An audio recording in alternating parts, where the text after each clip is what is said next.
Good day, brothers and sisters in Christ.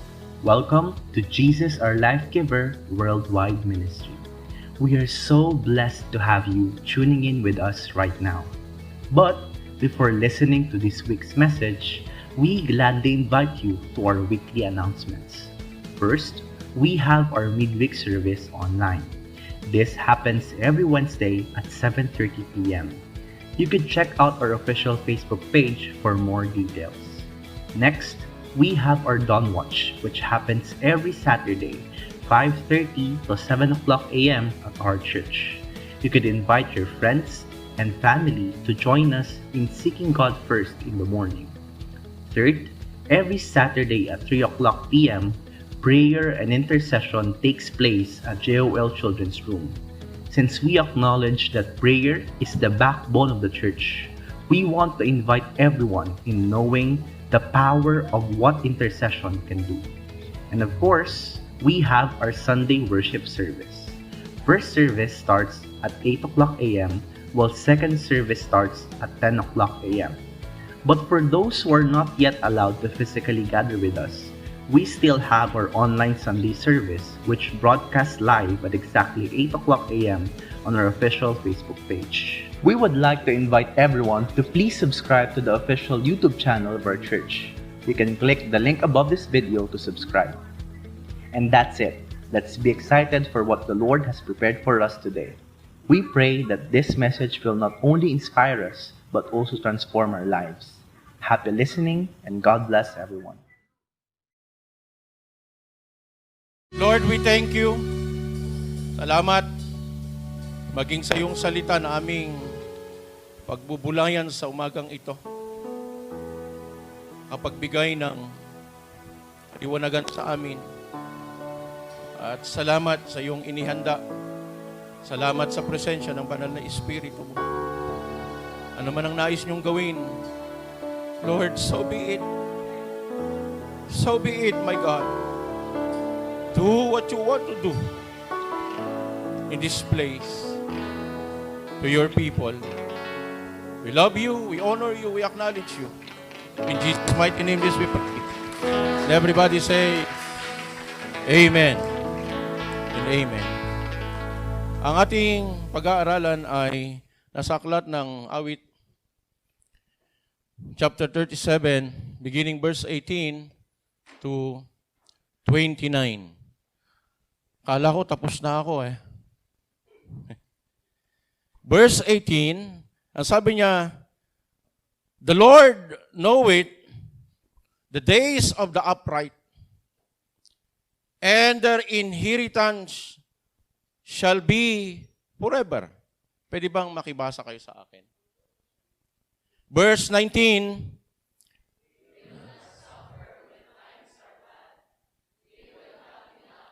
woo! Hallelujah. Ang sabi niya, they will not suffer when times are bad. They will have enough in time of famine. But the wicked will die. The enemies of the Lord will vanish like wildflowers.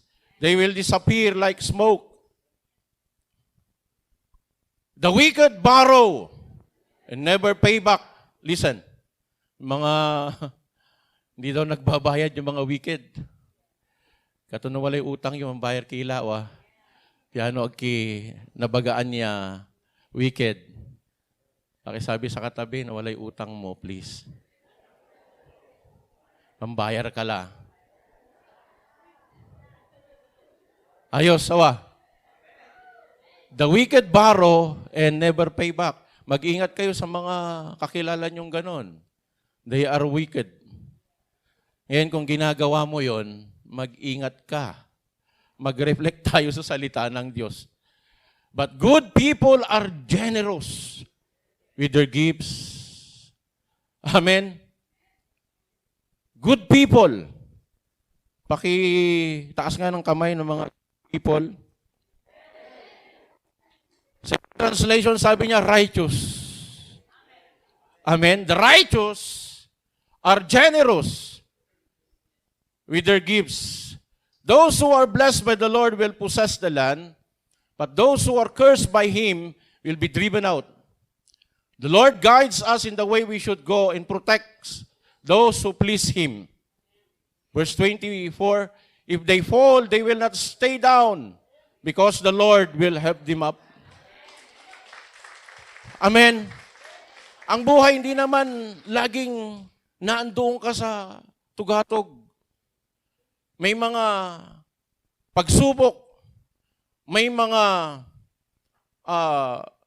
sakripisyo na dapat na ginagawa tayo. Pero ang pangako ng Lord, dahil tutulungan tayo ng Diyos, hindi tayo mananatiling nakadapa o na bumagsak. Because the Lord will help us up. I am old now, sabi ni David. I have lived a long time. But I have never seen, sa King James, righteous. Righteous people abandoned by the Lord or their children begging bread. Ano daw?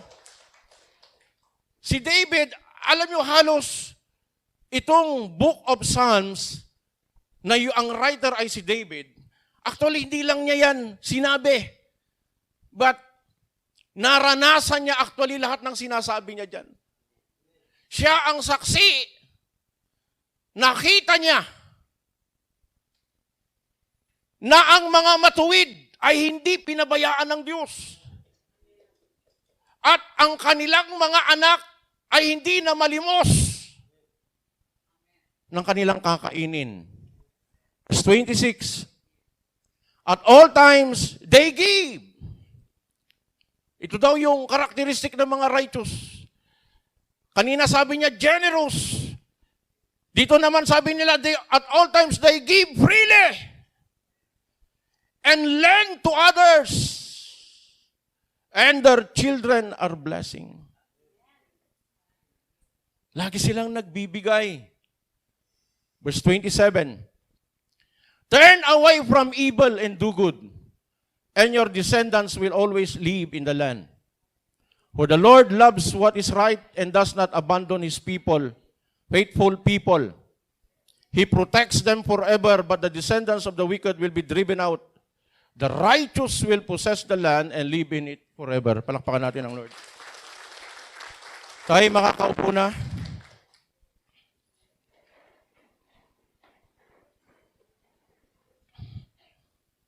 Makikita natin doon sa verse na ating nabasa na sinabi niya na ang mga righteous, even in the time of pain, will be satisfied.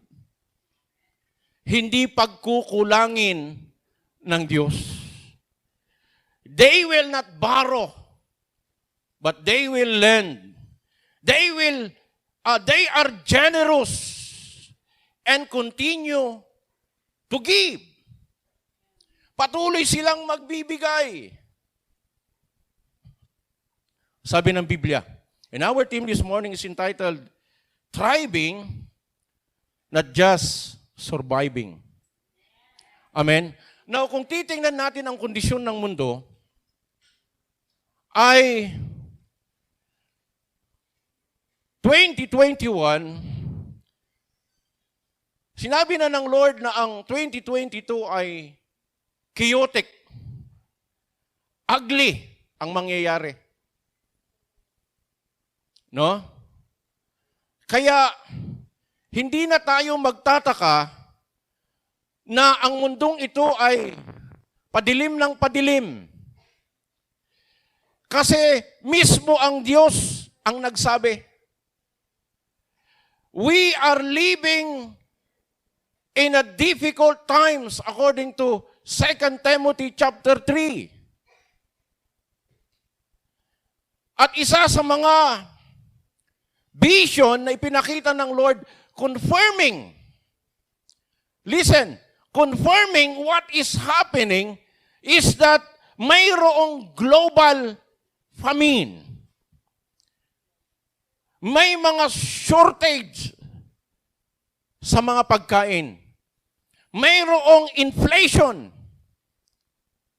May pagtaas ng bilihin. Why? Ito ang sitwasyon ng mundo. At kung tatanungin niyo ako, ito ba ay magbabago? Hindi ako umaasa na magbabago ito. Bakit? Bago bumalik ang Panginoong Hesus, mananatiling magulo ang mundong ito. Bago lumabas yung Antichrist. Kasi ang sabi ng Biblia, siya yung aayos ng 3.5 months. Kaya nga, hindi ako nag-e-expect na mas iigi itong sitwasyon ng mundo. Pero alam niyo kung saan ako nag-e-expect? Hindi sa mundo. Nag-e-expect ako sa Diyos na mas lalong magiging maigi ang buhay ng mga mananampalataya. Hindi ang mundo. Ang panalangin ko ay ang pagbabago hindi ng mundo, ang pagbabago ng buhay ng mga righteous. Dahil yun dapat ang ating ipinapanalangin. Wala na tayong magagawa sa nangyayari sa mundo. Bakit? Parating na ang Panginoon. Pero alam nyo ba, dapat kung may inflation sa mundo, dapat may increase sa buhay ng mga Kristiyano. What's the purpose? To cope up doon sa mga nangyayari sa mundo. Naintindihan natin at mamaya makikita natin yung prinsipyo na kailangan nating malaman or alam na natin but kailangan nating i-remind sa ating sarili na mayroong prinsipyo ang Diyos. In order for us to thrive, not just to survive. According to the text, di ba ang sabi niya, in the time of famine, you will be satisfied. Why? Because God is your God.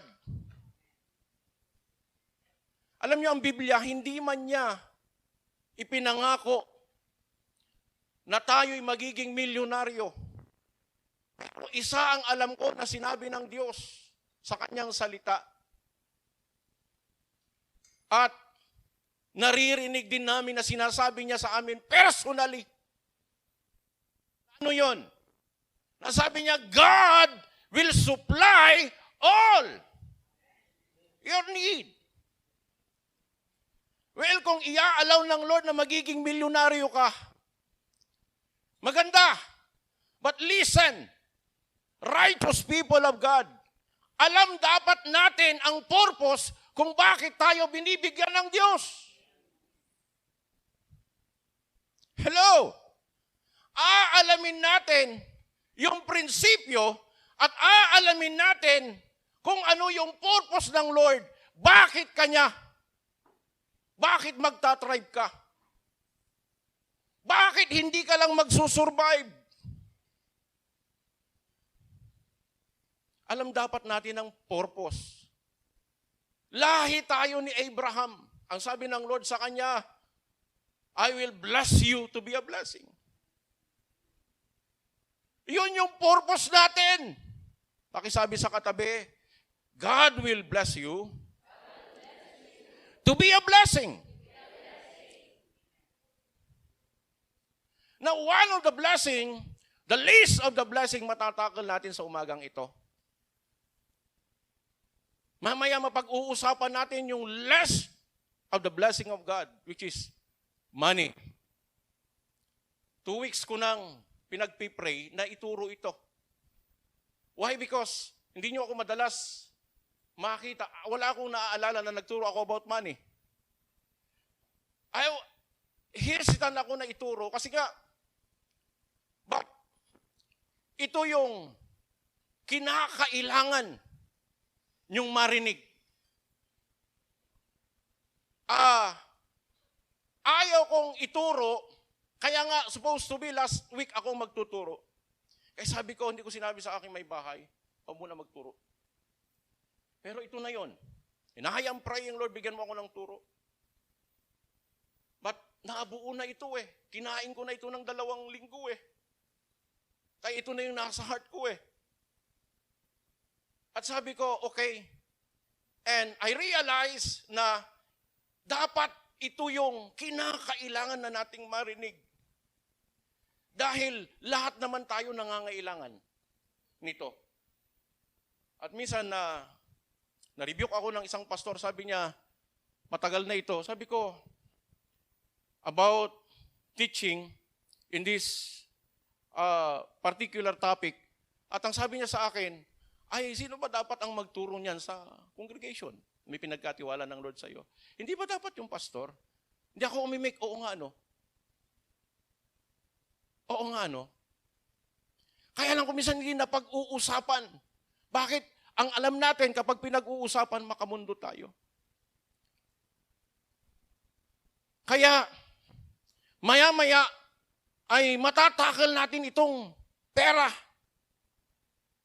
At makikita natin na hindi naman talaga masama ang pera. Dahil kung masama ang pera, huwag ka na magtrabaho. Kung masama ang pera, ibigay mo na lang sa akin. At ipag-pay-pray ko na lang. Amen? Kung masama ang pera, edi hindi sana sinabi ng Biblia na kailangan tayong magkaroon.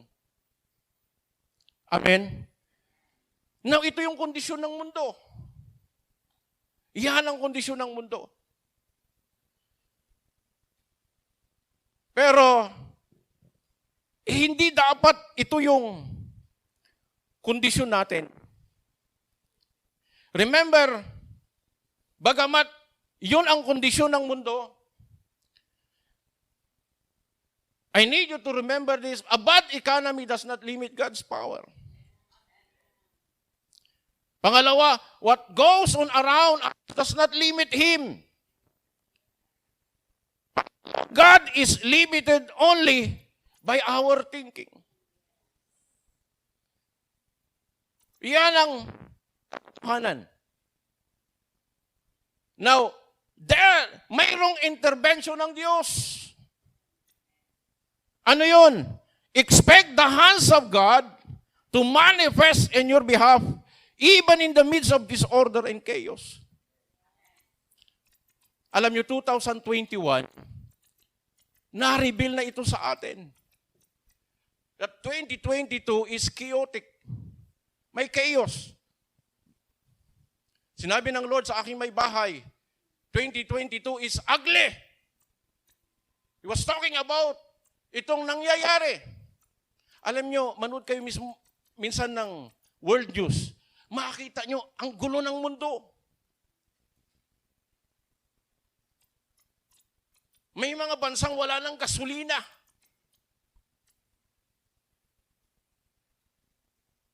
Kung minsan kailangan nating alam yung mga nangyayari, current events.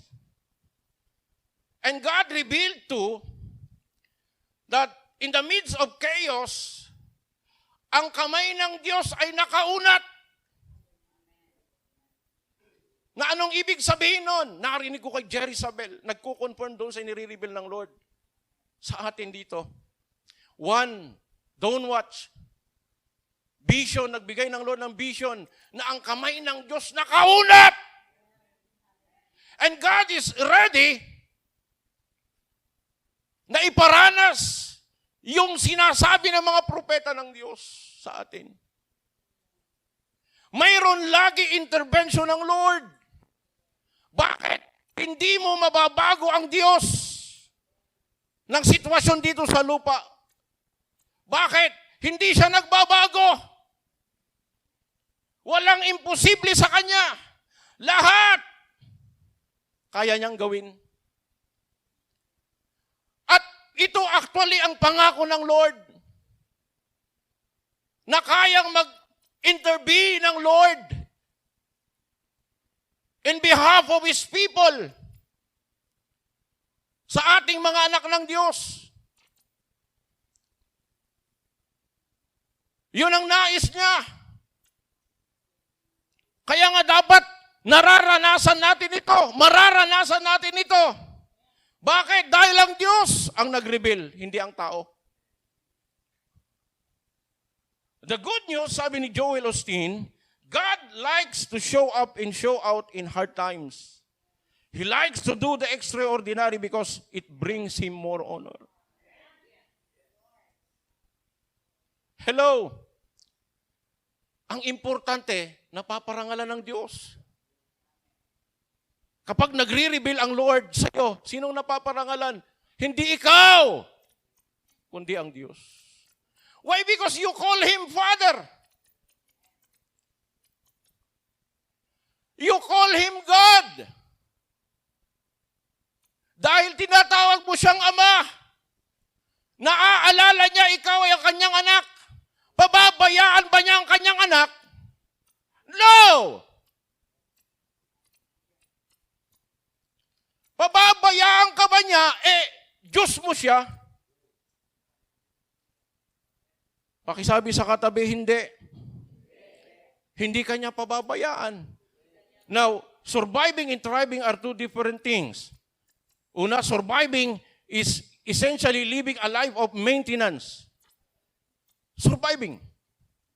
Ayaw man susurvive. Nung nabasa natin sa teksto natin, nakita mo ba na ang mga Kristiyano ay they just survive? No! In time of famine, they are satisfied. Their children is not begging bread. Nakita ni David, the righteous, hindi pinabayaan ng Diyos. Now, if you consider yourself a righteous, hindi ka pababayaan ng Diyos. Hindi ka dapat namamalimos. Alam niyo, magmula nung nag-umpisa kami, na hindi pa ako pastor sa gawain, ni minsan hindi kami humingi sa tao. Dahil hindi namin ugaling manghingi. Totoo yun. Dahil ang lagi kong sinasabi sa Diyos, katawan, nupulyanan mo ak, salamat, manengneng tala. Nakaiba takala. But God is faithful. Never namin sinasabi ang pangangailangan namin sa tao. Maging sa magulang niya. Maging sa magulang ko. Kung may pangangailangan kami, sinasabi ko sa Diyos. Kaya nga, nung pagpunta namin dito, hindi nyo narinig sa pulpito na kami nangangailangan. Bakit? Dahil hindi dapat natin sinasabi sa taong pangangailangan natin. Dapat sa Diyos tayo umaasa, hindi sa tao. Noon, ang daming, may mga mayayaman na nangangako sa akin, but dala-dala ko na yung personality na, okay. But I don't trust men. Dahil ang tao nagbabago. Kaya pag nangangako sila, okay, pasok dito. But hindi nila ako makikitang hahabulin ko sila. Bakit? Hindi ako hahabol ng tao. Magbabago ang tao. Ang hahabulin ko ang Diyos. Bakit? Hindi nagbabago ang Diyos. Habulin mo ang Diyos. Actually, hindi naman tumatakbo ang Diyos. Kaya lang habulin mo kasi hindi ko alam kung gaano ka nakalayo sa Diyos. Amen? Mayroong pangako ang Lord. Kaya surviving is essentially living a life of maintenance. On the other hand, thriving means living a life of abundance. Mamaya balik kayo sa konteksto. Sa sinabi ni David. Bakit sabi niya bread?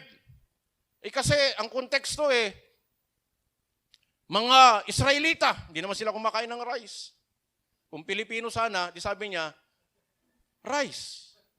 They are not bigging rice. Bakit? Mahilig ang Pilipino sa only rice. Amen? Ngayon ang tanong, saan nanggaling yung bread?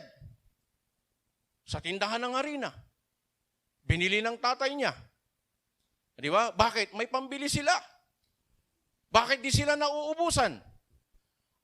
Abundance not literally means you become a millionaire. No. Lagi yung naririnig kay Kenneth Hagin, sabi ng Lord sa kanya, if you learn to listen to the leading of the inward witness, I will make you rich.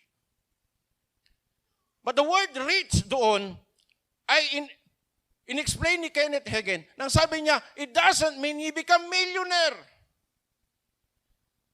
But it means you will have an abundant supply. Bakit? Hindi ka pagkukulangin ng Diyos. Amen. Now, kung hindi ka naniniwala, basahin mo ang Biblia.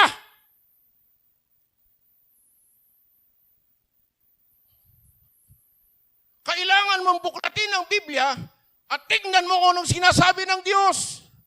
Surviving is about duty, whereas striving is about delighting in what God is doing among us.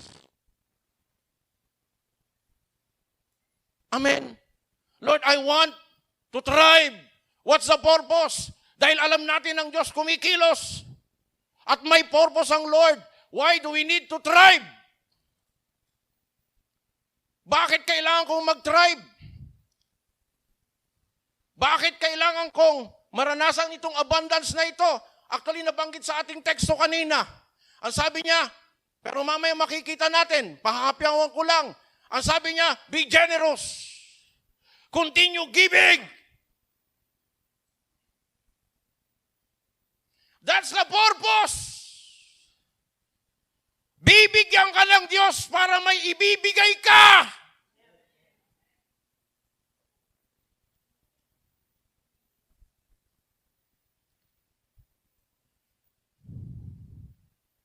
Hindi ka bibigyan ng Diyos to contain mo lang. That's the problem. Hindi naiintindihan ng mga Kristiyano. Actually, I don't pray for money. I don't. I realize that you don't need to pray for money. But you need to pray for seed. Kasi yun binanggit niya sa 2 Corinthians 9 verse 10.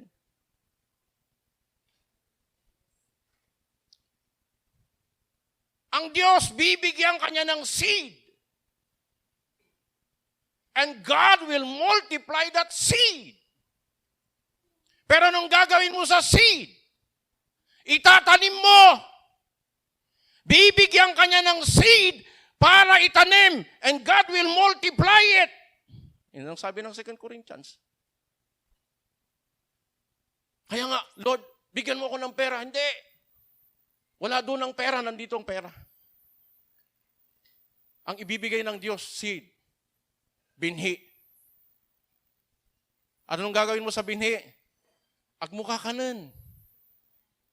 Amaya-maya Kristiyano sa binhi, kakananda. Gapoy kikurada. San irami karuod Diyos. Ang purpose ng binhi ay to sow. For sowing. Amen? Yun ang purpose niya. Remember, the good news is, no matter what happened to us, God is still on the throne. Hallelujah. You must realize it. Nananatili ang Diyos saan? Sa trono. Hindi siya pwedeng umalis doon. Ibig sabihin, He is in control. And He knows kung anong kalalagayan mo. As long as the source is okay, we'll be okay. Amen. There is no recession in heaven. All is well in His kingdom. May recession ba sa heaven? Wala! And you know what? You belong to the kingdom of God. Nabubuhay ka dito, but you belong to the kingdom of God. May inflation ba sa? Wala. Wala. Ang mayroon sa kingdom of God ay increase. Abundance. Amen? Maigi sana kung hindi nag-reveal ang Lord sa atin. At wala tayong karapatan na mag-aralan ito. Though, nasa Biblia. Pero kino-confirm ng Lord through revelation. I know that God will supply all my need. Ang sabi niya, all. All. Now, yung bang sasakyan ay hindi mo kailangan. Naalala ko, nung wala pa akong sasakyan, mayroon akong i-officiate na kasal sa Dagupan. At ang hirap, bit-bit mo may barong, nandiel ka lang, basani, limugan ka tricycle, ang magaladdalan kasi, asing a-blower. Ang problema, hindi mo na mariretouch, akatagila. Ang hirap. Sabi ko, Lord, parang hindi maganda ito. Hello? Why? Because car is a need. Lalo na may mga pamilya, ang hirap kayang sumakay.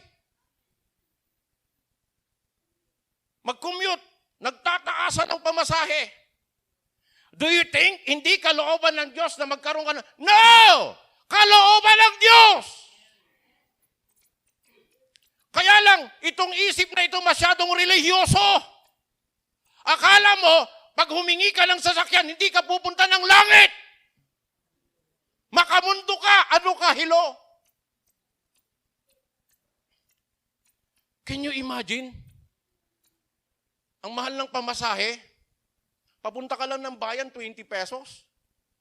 Kaya yung mga anak ko, pag humihingi siya, ihatid ko na kayo, hindi ko mauubos yung 40 pesos. Doon sa sasakyan, pabalik. Papunta doon, pabalik. At hindi pa sila papawisan. Makamundo ba yun? No! Kung makamundo yun, hindi magkikita tayo sa langit. Ang problema, na-enjoy ko dito sa lupa, hindi mo na-enjoy. God will supply all your needs. Sinong nagsabi? Siya! Hindi ako! Alam na namin yung verse na yon. And God confirmed it to us personally. God said, I will supply all your need. Ay, di ka ba maniniwala sa Diyos? Gusto mo bang magutom? Tibot mo pati kaabay mo, gabay ito yung may nairasan.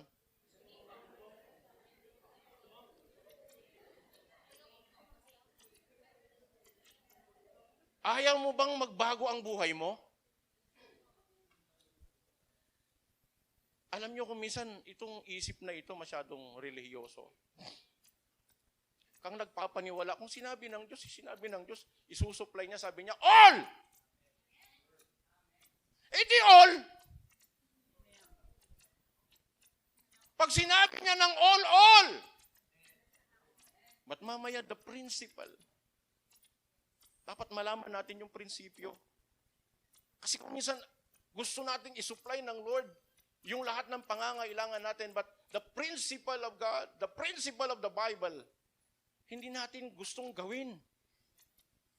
That's the problem.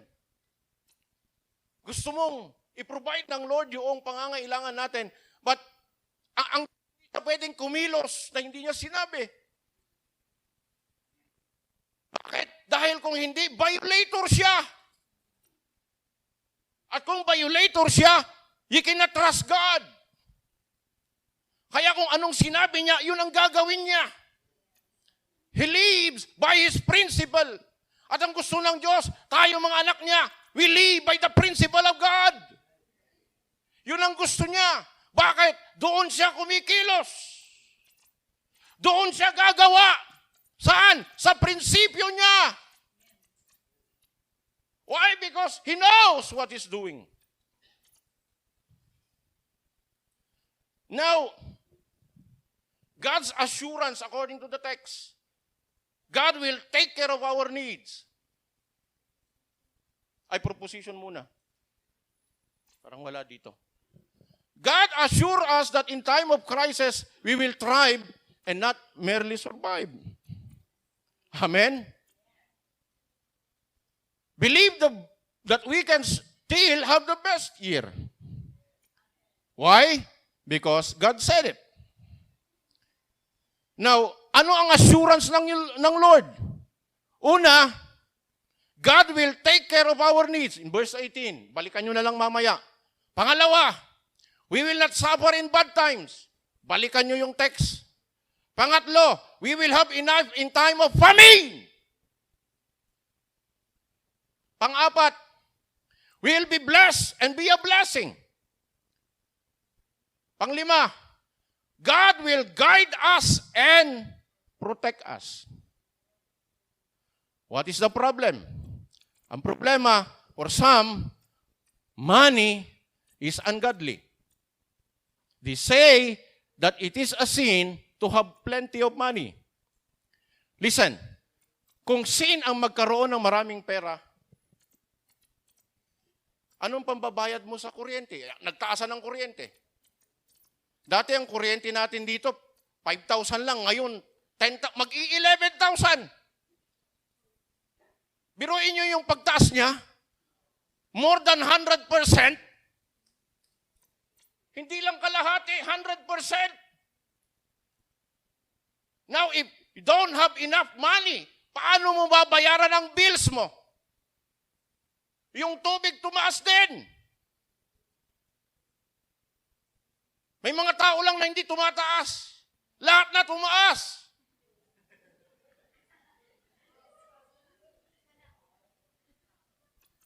Magtakong na lang kayo. Amen.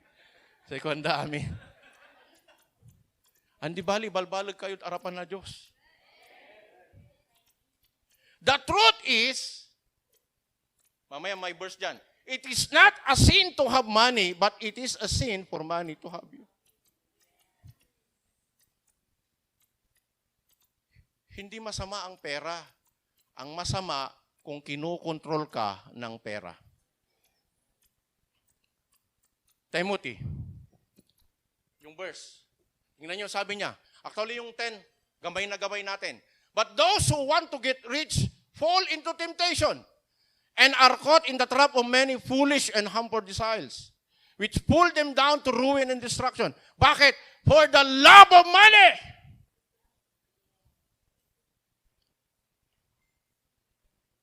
Hindi masama ang pera. Ang problema, yung desire. Nandun sa 9. At dahil may buhay ba ang pera? Wala naman eh. Tignan nyo ang tagubilin ng Diyos sa mga mayayaman. Next verse. Hindi. Wala pa. What is biblical wealth? Biblical wealth has to do with others. Nabanggit niya kanina. It has to do with using your resources to further the kingdom of God. Ito ang purpose niya. Nakikinig ako doon kay sinong pastor yon. Sabi niya, you can detect a false teacher, false pastor. Pag pinag-usapan niya yung income, but not the outcome. Hello? Yung sa akin. And yet, hindi siya nagbibigay. And this is the principle. Ang purpose ng wealth is para mag-advance ang paghahari ng Diyos. Yun ang purpose.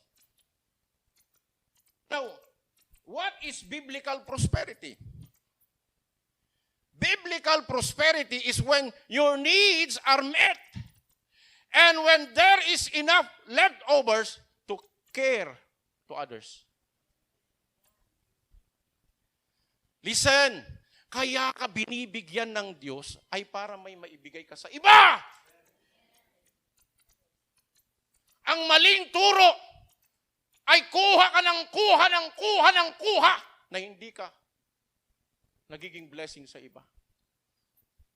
Yun ang mali. Kaya kung may mayaman dito, no? Yan ang purpose ng biblical prosperity. Blessed to be a blessing. Yan ang purpose. Alam nyo, nagulat ako. Total, wala naman ng election, tapos na. Na ni-reveal ni Brother Eddie yung testimony ni Pacquiao, na bago yung pandemic na, nagbigay siya ng 2 billion para lang sa lahat ng pangangailangan doon sa pandemic. At nagpatayo siya ng housing sa Africa. Sa Bisaya, ang dami niyang ginawang housing na hindi niya sinasabi. At tinanong ni brother, bakit di namin alam ito? Bakit di namin alam? Bakit di mo sinasabi? Kasi hindi naman dapat, biblical sabi ni Jesus, ang ginagawa ng kanang kamay, hindi na dapat malaman ng kaliwang kamay. Sayang nga lang, di siya nanalo.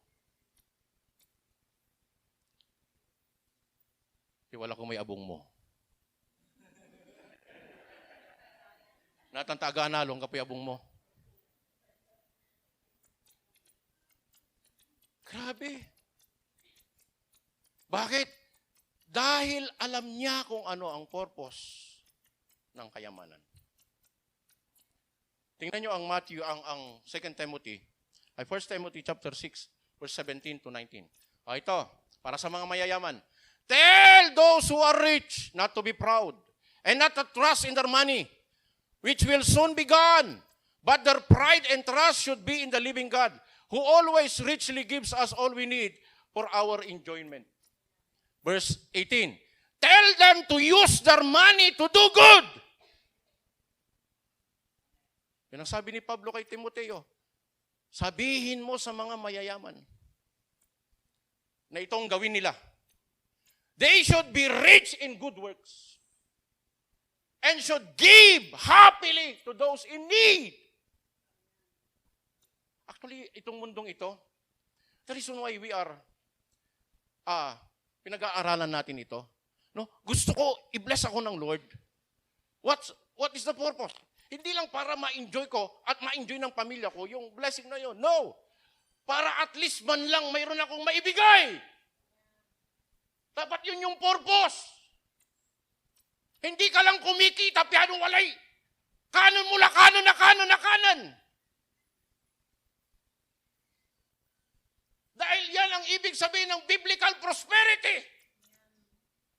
You are blessed to be a blessing. Hello? And should give happily to those in need. Always being ready to share with others whatever God has given them. Verse 19. Bakit? By doing this, they will be storing up real treasure for themselves in heaven. It is the only safe investment for eternity. Malapit nang dumating ang Lord. Huwag kang magtaka kung bakit ka bless sa pera. Kasi yan yung purpose. Minsan na sumasagi sa isip ko because nagdi-desire kami ng bahay na sarili naming bahay. Wala kaming sariling bahay. But sabi ko, Lord, kung darating ka na, huwag na lang. Kung darating ka na hindi natutupad ito, okay lang. Mas maigi nga, bumalik ka na eh. At gusto ko nang makita yung bahay ko sa langit. Pakitanong yung katabi, sigurado kang may bahay ka sa langit.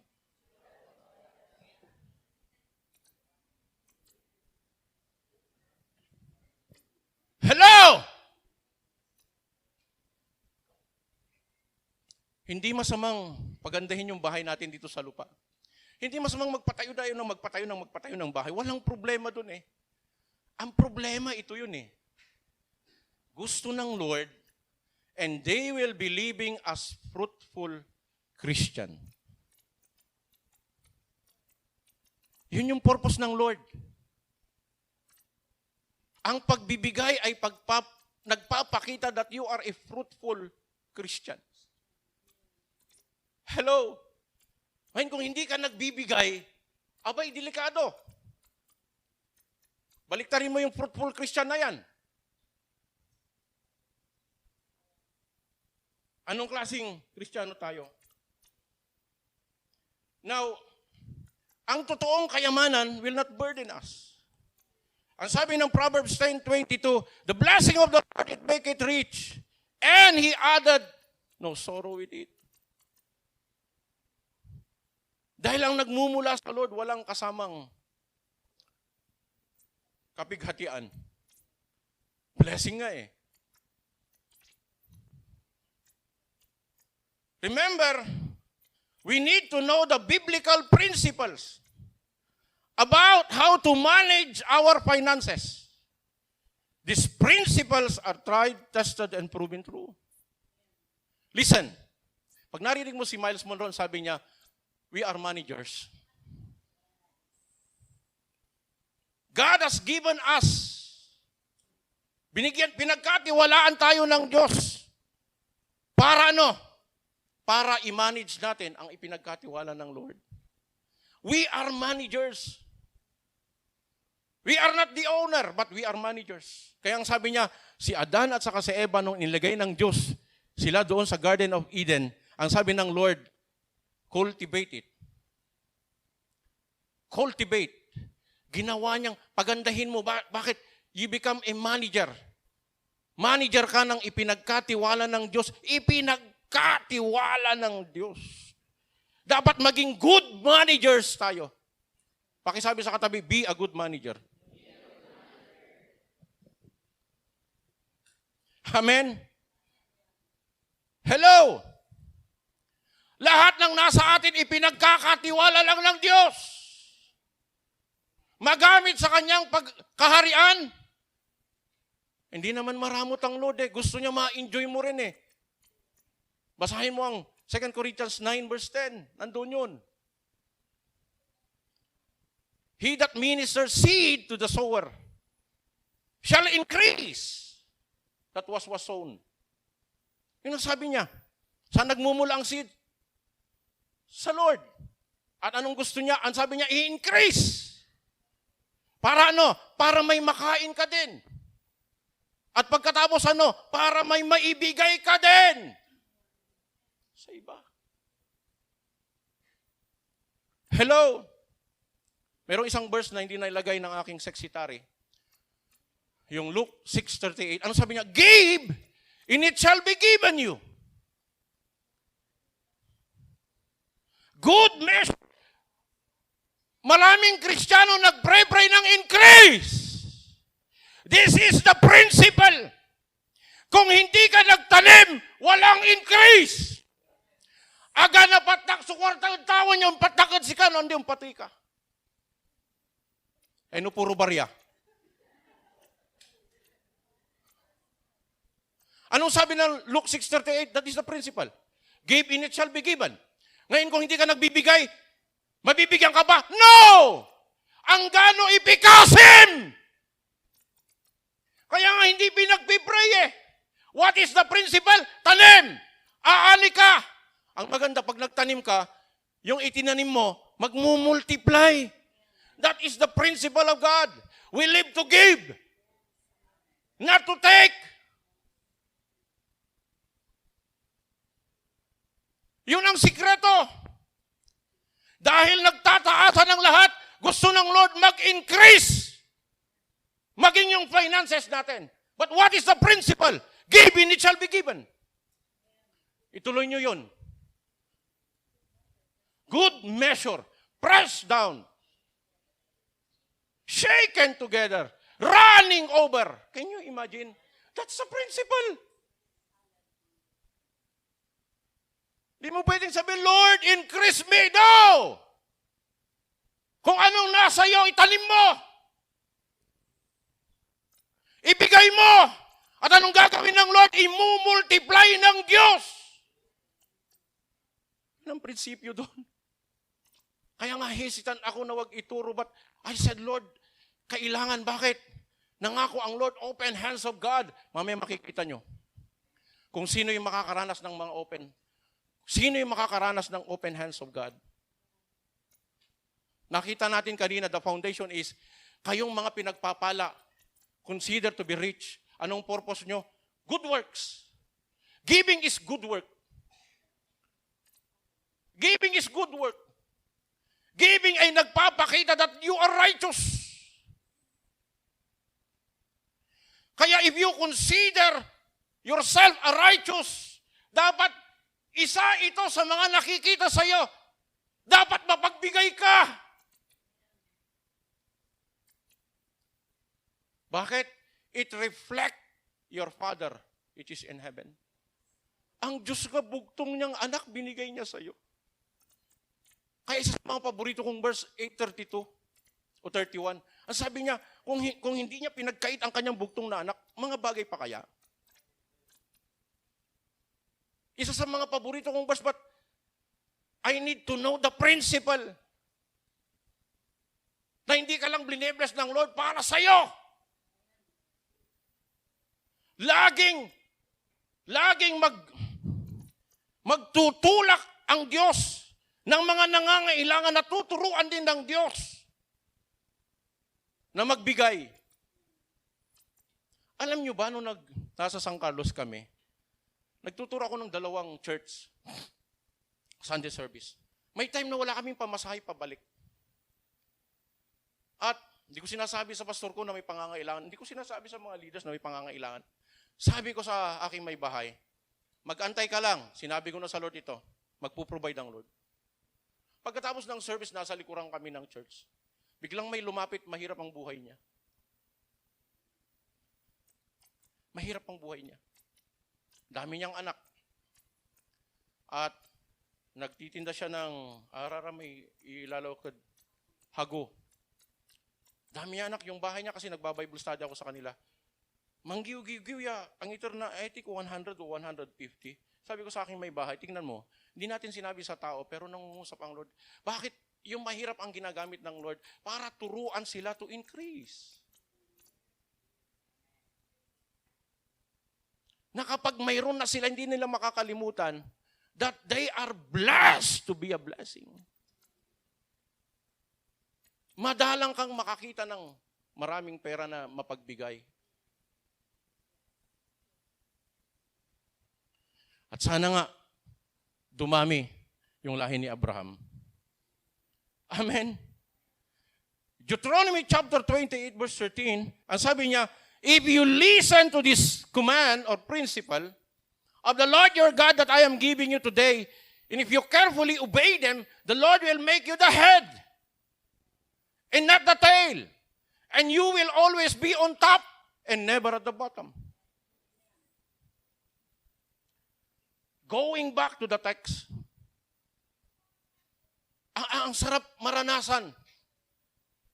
Hindi ba kayang nakita ni David? Actually, yung nakita ni David, David is a witness, but he himself naranasan niya ang Lord.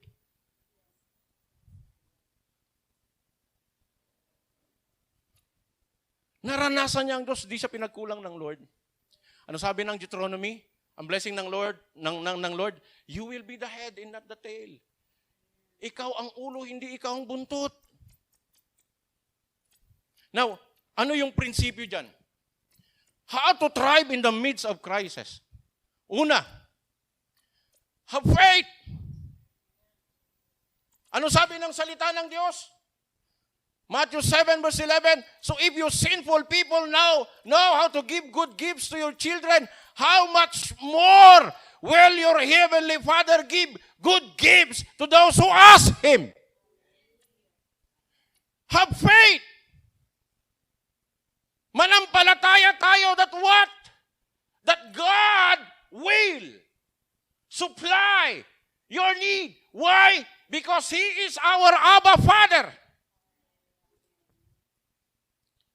He is the provider and sustainer, means Abba. Abba means sustainer and provider. Mayroon tayong amang nagsusustain na nagpo-provide sa atin. Sinusustentuhan niya tayo. Ganon ang ama nating nasa langit. Have faith!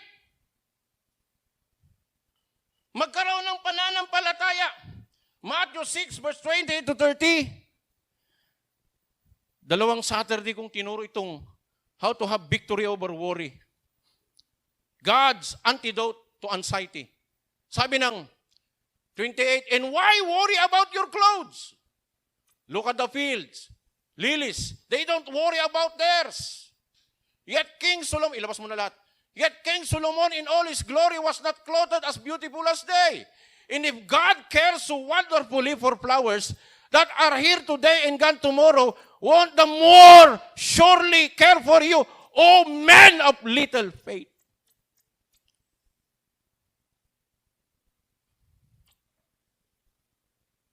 To worry means to worship money.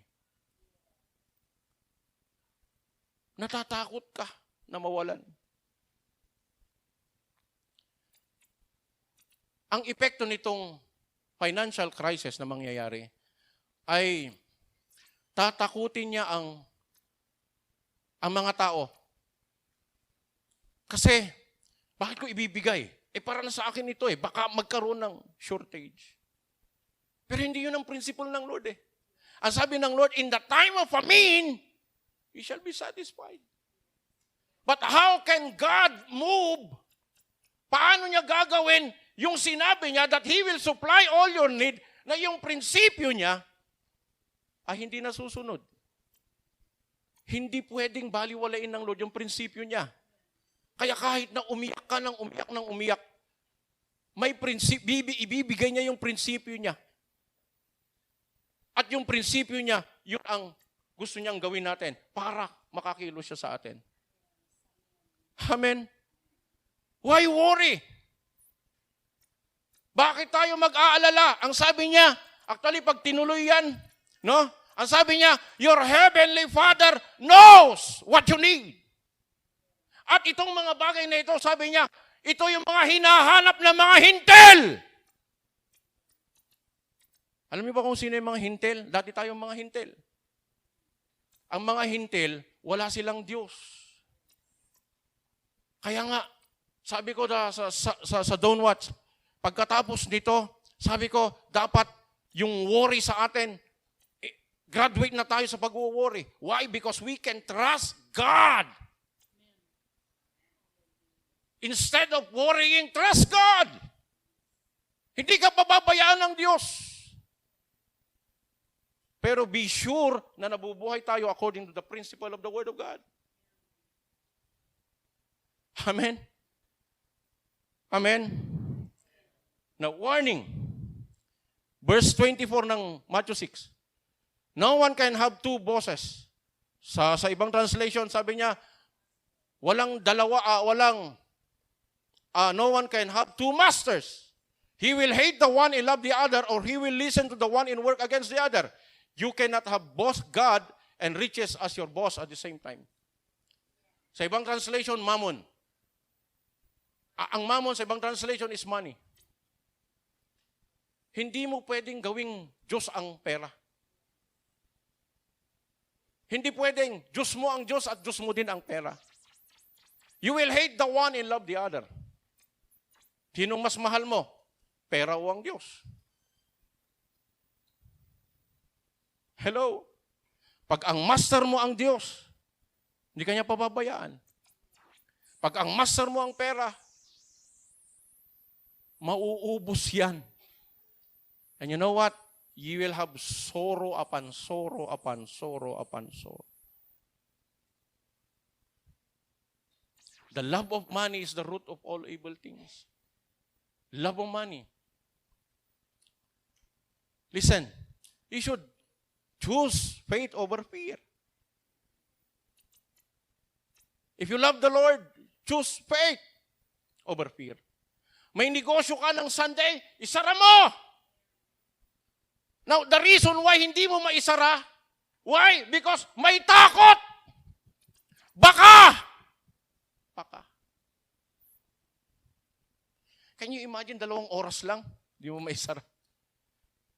Ang ganda, no? Isara mo. Lahat ng pamilya mo. Tara sa church! We trust God.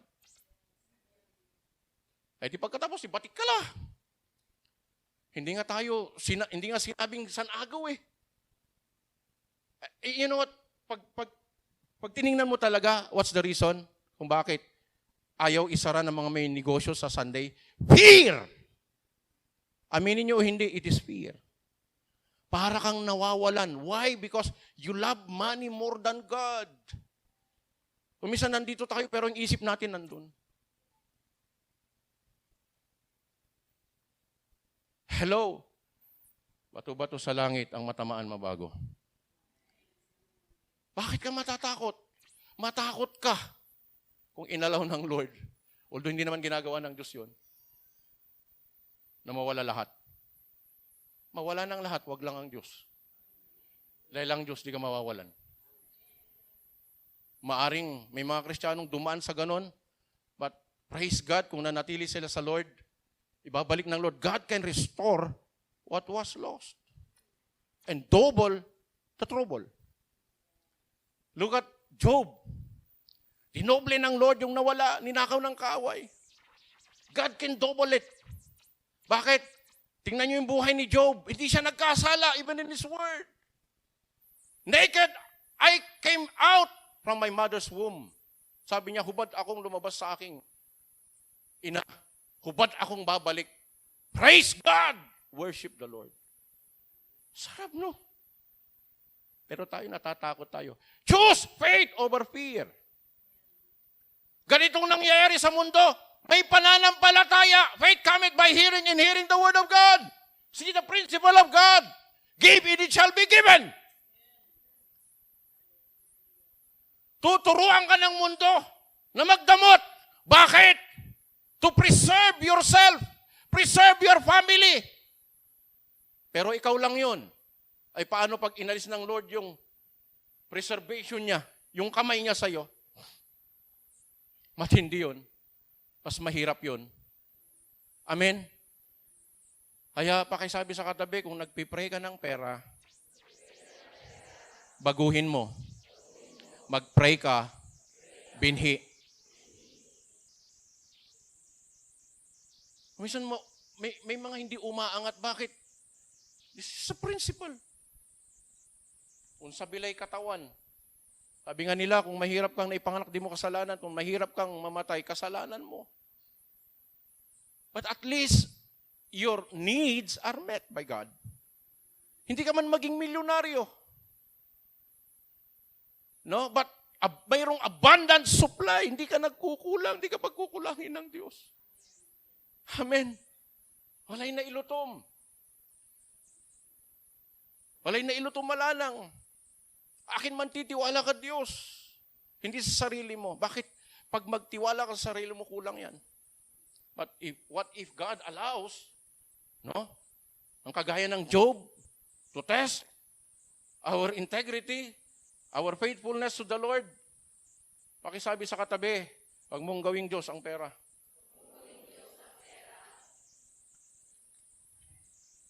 Ang pera ay mabuting alipin, pero masamang Panginoon. It will control your life. Amen. Pangalawa, exhibit generosity. Actually, nabanggit kanina sa Psalms 37. Ang sabi niya, be generous. Basahin niyo na lang sa bahay. Exhibit generosity. Psalms 37 verse 21. The wicked borrow and do not pay back, but the righteous are generous and keep giving. Oh, sinabi niya. Ang mga matuwid ay mapagbigay. Pakisabi sa katabi, palalaray na uurmunan. This is the principle of the Lord. This is the principle of God. Pakisabi nga sa katabi, naniniwala ka ba talaga sa Diyos? Kung naniniwala ka sa Diyos, maniwala ka sa salita niya. God and His Word is one. Hallelujah.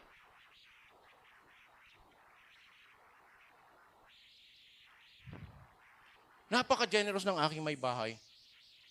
Kaya nga, nakuha niya ako eh.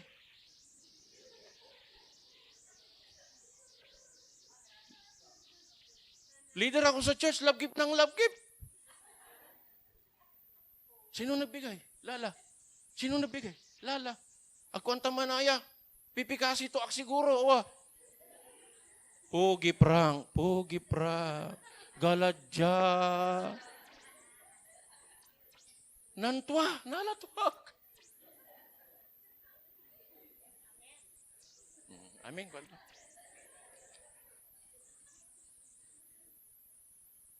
Ay, agyo gagawin ha. Joke ko lang ba man.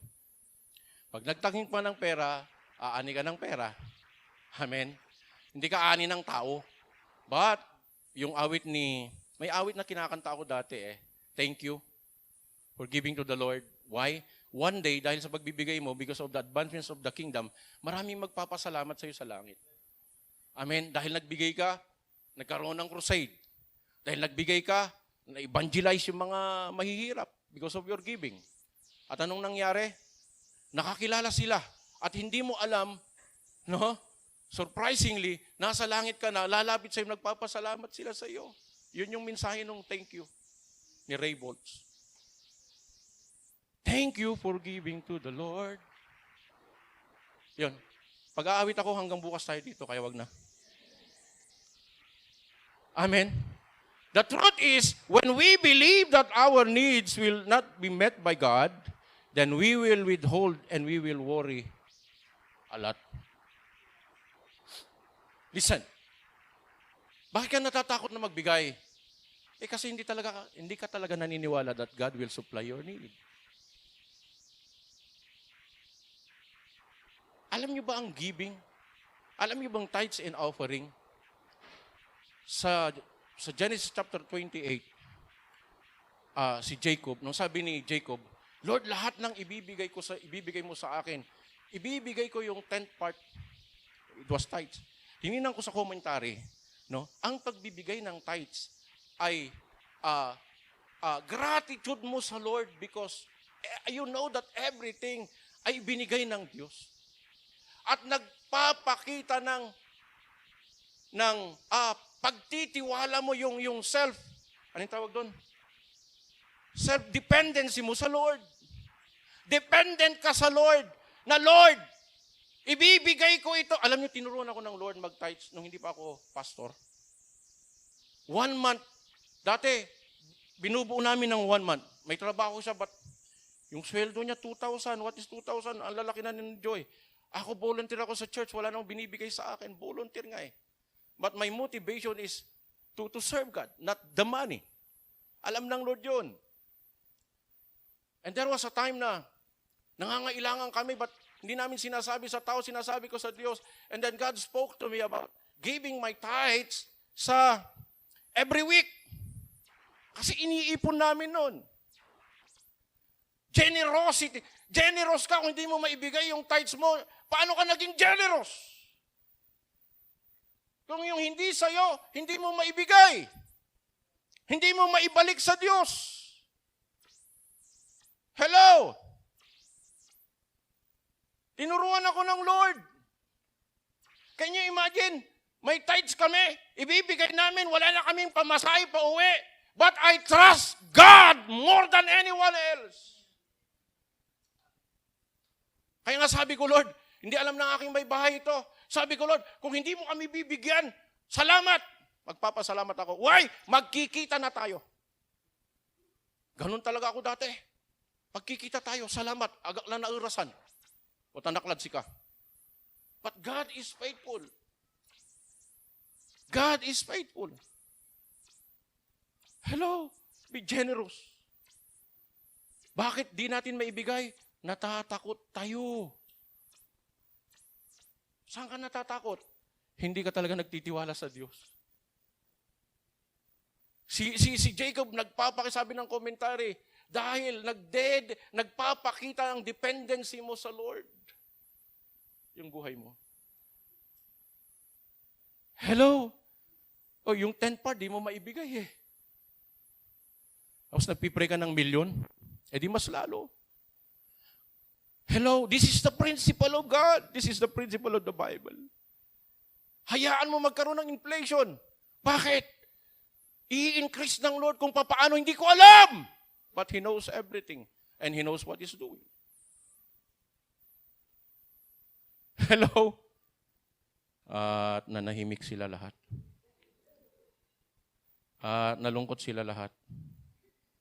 Yung iba lang, hindi lahat. But knowing and believing God, that God will take care of our needs, liberate us to become generous. Exhibit generosity. Kung mayroon mang mapagbigay dito sa lupa, tayo yon. Dapat tayo. That's the purpose of the blessing. To become generous. Hindi para angkinin, hindi para i-question mo ang Diyos. Alam nyo na, naranasan ko yon habang nandito tayo sa lupa, may mga sakripisyo, magsasakripisyo ka talaga. Sabi ko nga lagi kong kinukumpara, ang papalad nga nung iba ay may tricycle, kami noon wala. Sasakay kami ng tricycle, ang tawag doon? Arkila kami. Pag wala kaming 100, di kami makakabalik. 3 yung bata. Meron yung time na wala na kaming kakainin pati. Wala kaming pamasay, wala kaming kakainin. Pero buti na lang may Diyos akong tapat sa kanyang salita. Kaya sasabihin nila na ganito, ngayon pa, tumanda na ako. Hindi nyo na mababaliktad sa akin yung naranasan ko. Amen. Matthew 6:28-30 sa TLB. Ang sabi niya, why worry about your clothes? Look at the field lilies.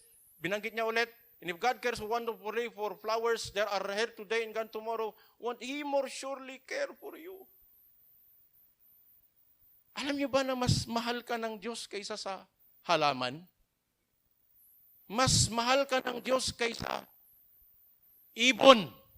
Ang mga ibon na lumilipad, minamahal ng Diyos. Diba? Di kumukupa, nakakalimutan mo, mas mahal ka ng Diyos! Ang mga isda na lumalangoy, minamahal ng Diyos. Di kumukup, nakalimutan mo, mas mahal ka ng Diyos kaysa isda. Ang mga flowers, wala na yun,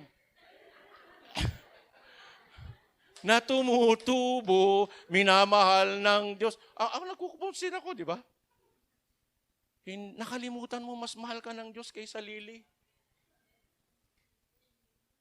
Mas mahal ka ng Diyos. Kung hindi pinabayaan ng Diyos ang mga ibon, isda, hindi pinabayaan ng Diyos ang mga halaman, pababayaan ka ba niya?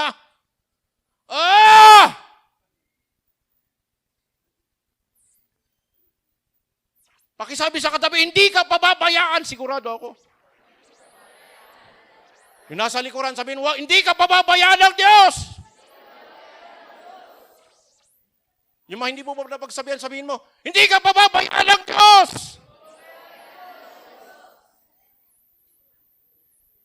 Hello?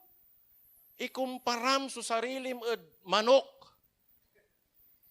Sira! Tanaman!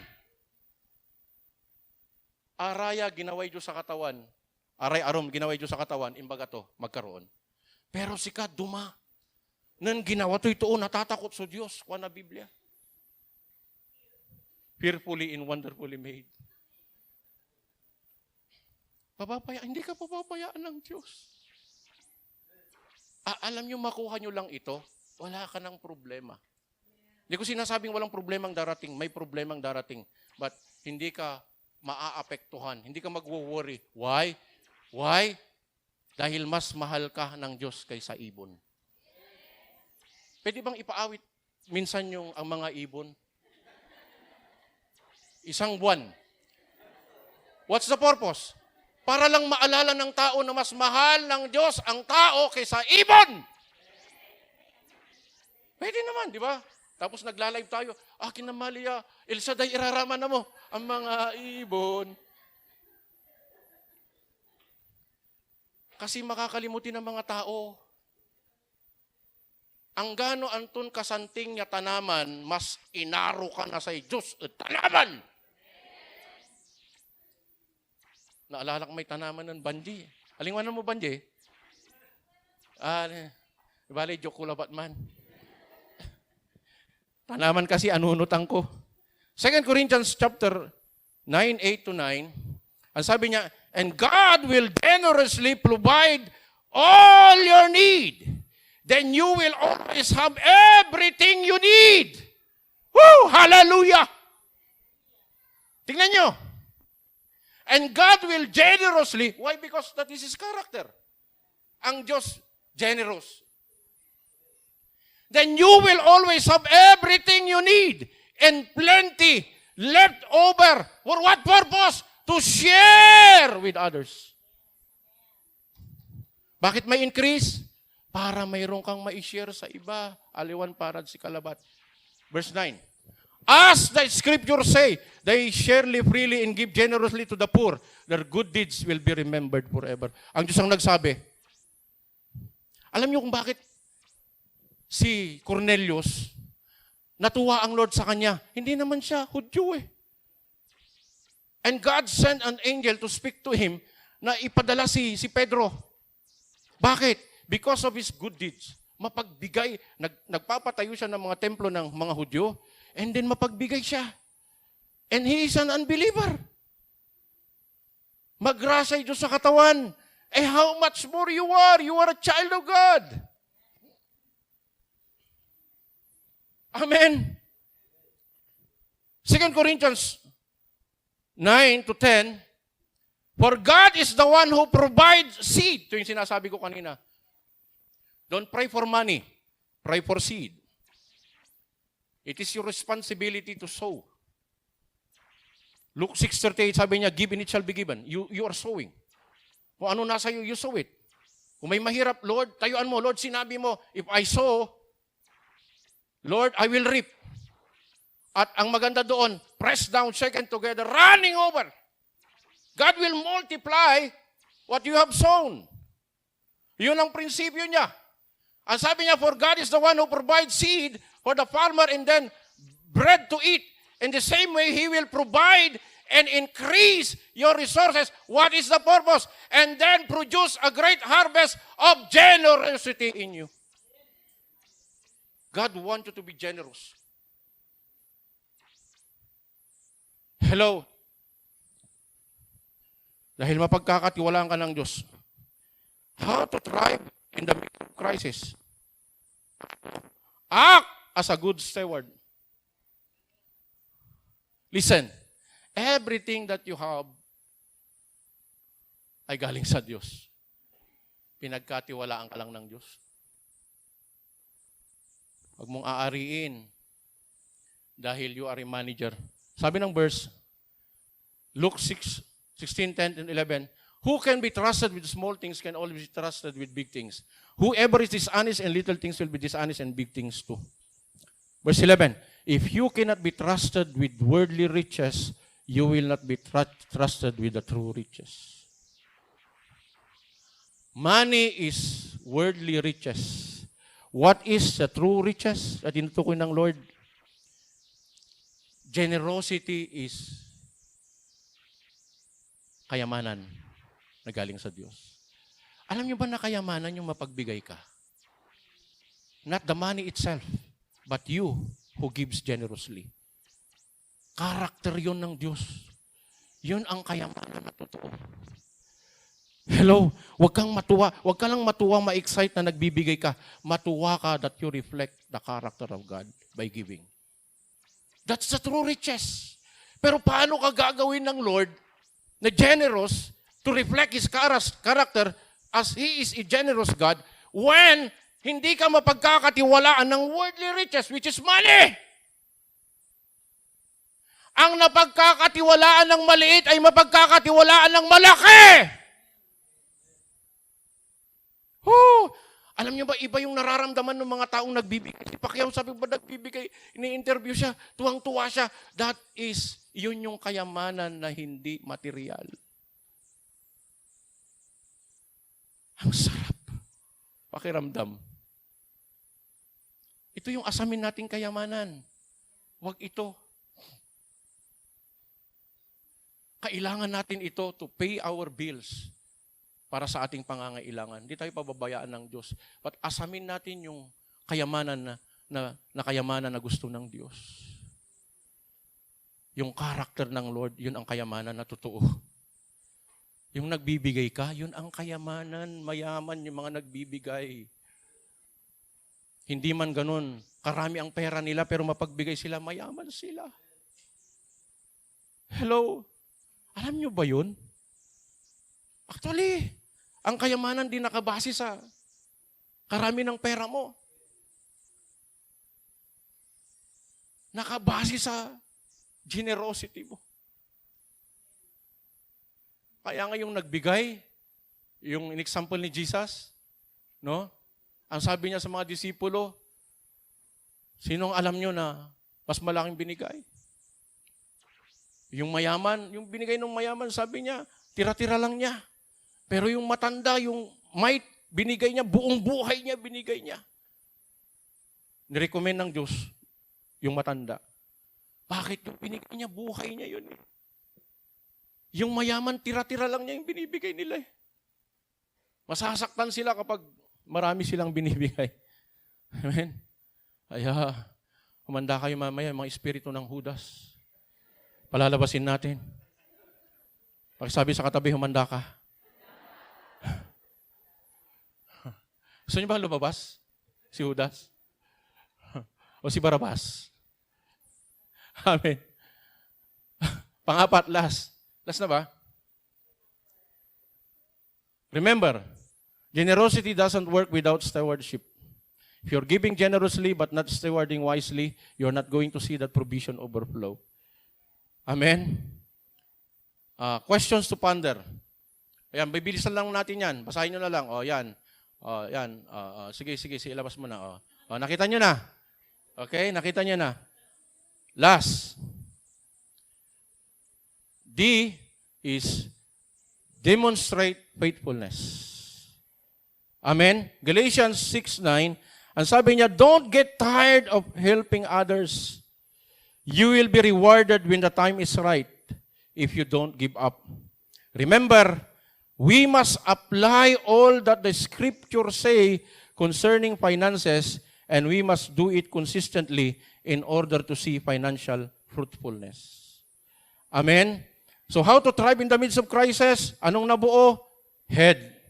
Have faith, exhibit generosity, act as a good steward, demonstrate faithfulness.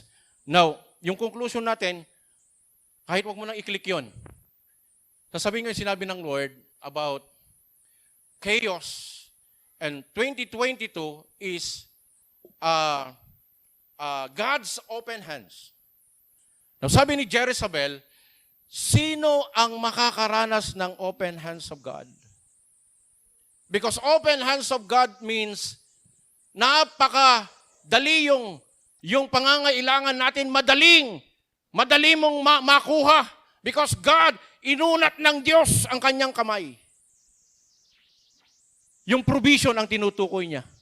God's provision to His people ay naandoon. Inunat. One don't much. Ipinakita ng Lord yung kanyang kamay nakaunat.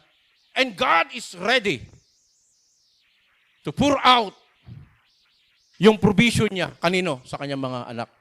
Pero may nabanggit si Jezebel na makakaranas ng God's open hands. Listen. And I believe, because the last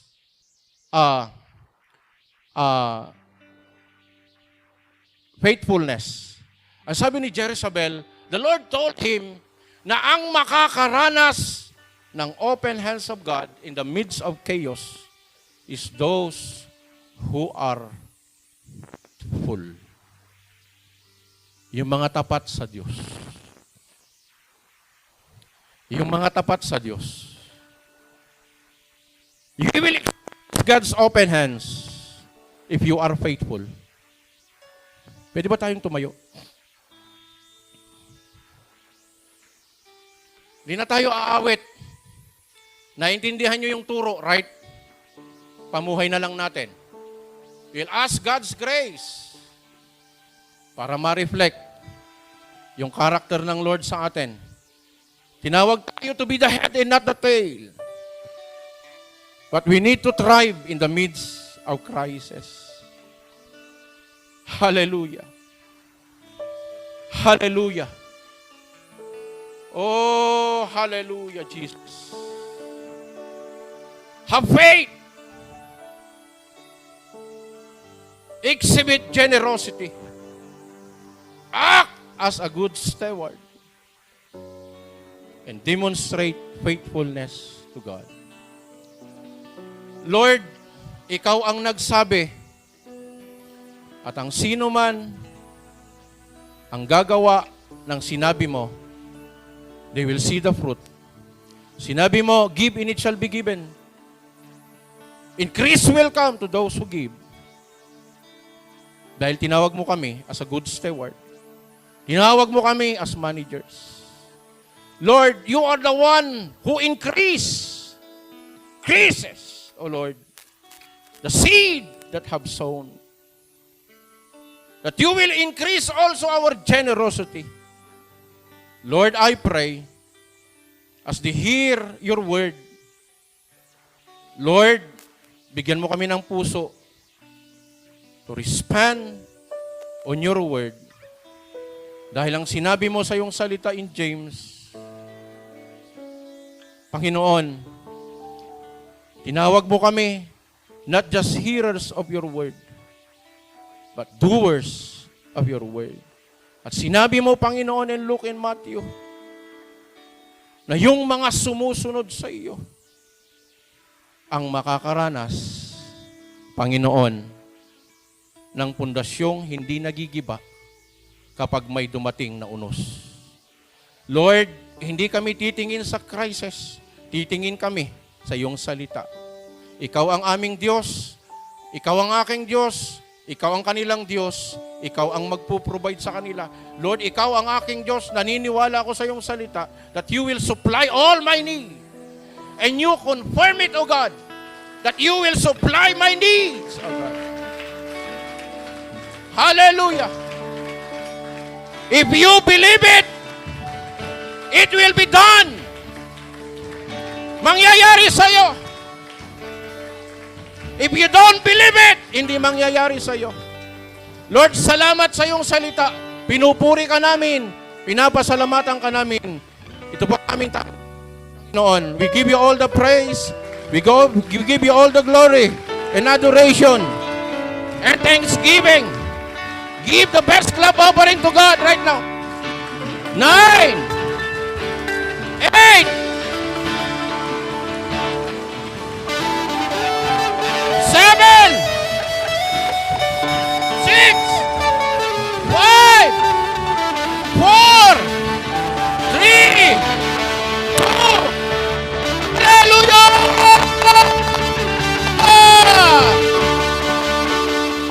God of wonders, God of miracles, we believe in you, our Father. Hallelujah. In Jesus' mighty name, we say, Amen.